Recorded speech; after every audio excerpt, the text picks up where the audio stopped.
Good morning. I'm Peter Milios from the Finance News Network. The Nasdaq Composite fell for a fourth session on Thursday as concerns resurface over the Federal Reserve's interest rate policy path as the latest jobless claims data has come in.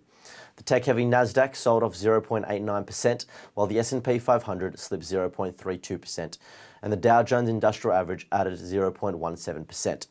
Apple shares dropped 2.9% on a Bloomberg News report that China is looking to broaden a ban on the use of iPhones in state-owned companies and agencies.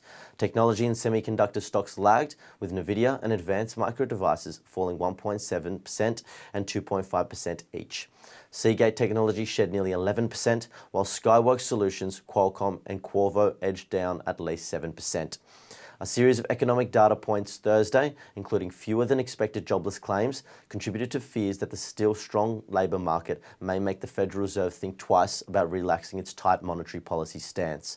Weekly jobless claims came in at 216,000 versus the 230,000 expected by Dow Jones, while second quarter labour costs rose more than anticipated. Combined with the recent uptick in energy prices, a strong jobs market will boost the need for the Fed to act and potentially approve more hikes. While 93% of traders pricing in a rate pause at September's Federal Open Market Committee meeting, future hikes aren't off the table. Expectations for an additional increase in November have risen to roughly 43%, according to the CME Fed Watch tool.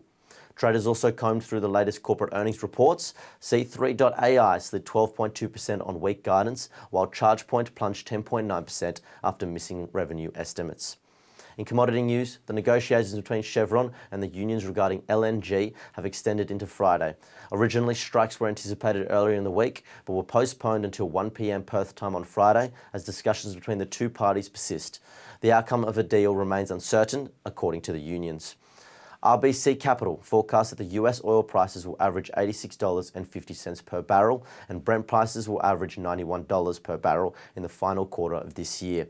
They believe that the market is currently in a healthy state, but caution that it's already priced optimistically with limited visible catalysts for a significant upside.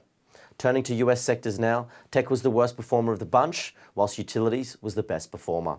The SPY futures are pointing to a 0.1% rise. Thank you for listening. Have a great weekend.